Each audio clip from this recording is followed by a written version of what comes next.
Oke, baik. Assalamualaikum warahmatullahi wabarakatuh.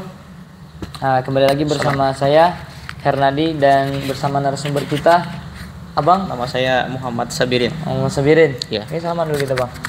Iya, oke. Dalam kesempatan kali ini kami akan mewawancari Abang Sabirin selaku narasumber tentang bagaimana sih tindak korupsi atau tindak bagaimana korupsi di negara kita gitu ya, Bang. Baik, silahkan. Oke, memasuki. Oh, tapi ini ya, tetap saya dalam sudut pandang rakyat biasa, karena saya bukan siapa-siapa di negara ini. Oke, sama aja, Bang. Oke, langsung saja.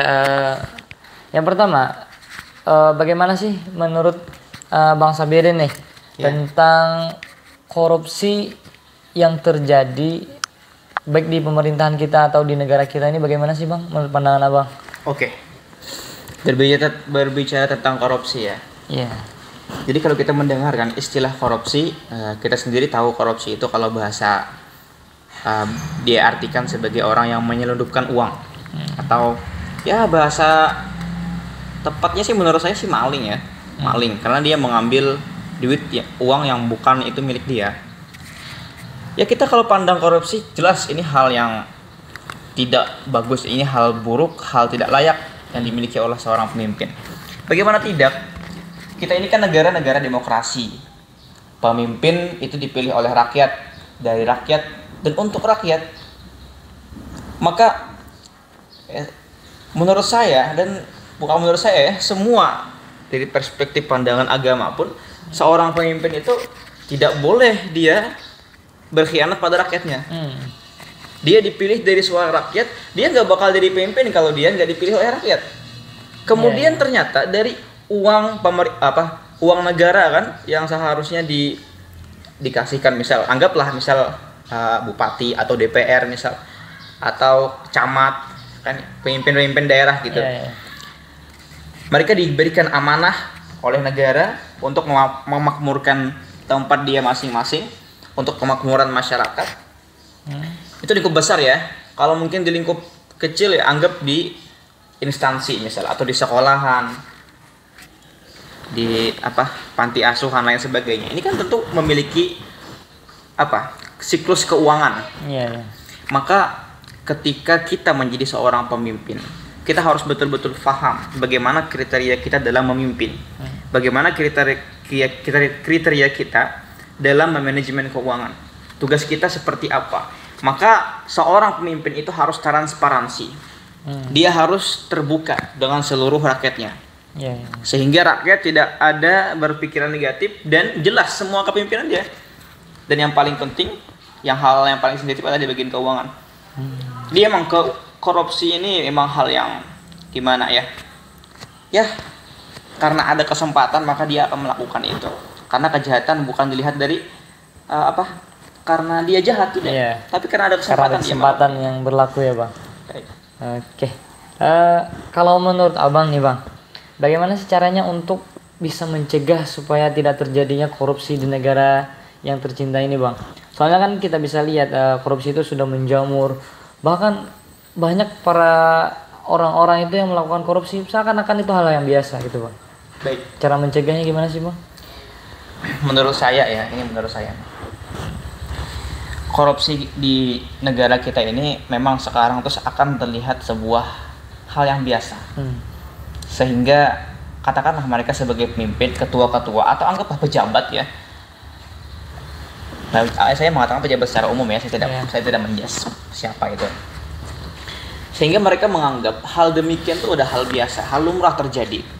Bahkan ketika ketahuan mereka itu korupsi, mereka it's fine, itu nggak masalah kata mereka. Seakan mereka itu nggak bersalah. Mereka seakan nggak bersalah. Kenapa? Itu di sudut pandang korupsi seakan negara ini beda. Bagaimana andai misal di negara kita orang yang korupsi, maka di sana hukumnya bukan hukum di penjara, bahkan di penjara dikasih fasilitas. Bagaimana jika kita ganti pelaku korupsi, kita tegakkan di sana hukum Islam, dipotong tangannya misal, atau hukuman-hukuman yang lain yang membuat itu jera. Dan ketika orang-orang pejabat-pejabat lain atau ketua-ketua di bagian instansi ataupun itu ketika melihat itu, mereka pun nggak bakal ngikuti. Jadi menurut saya itu sih, ya, bagaimana cara kita untuk mengatasi korupsi ini. Ya. Dan tentu seorang pemimpin harus berusaha, harus memiliki rasa syukur, bersyukur. Dia sudah jadi ketua nih, pemimpin, bersyukur. Kenapa dia masih haus tentang uang? Ya, kurang yang bersyukur itu ya bang. Baik. Yang membuat inginnya korupsi terus ya. Iya. Oke, tentang hukuman tadi bang.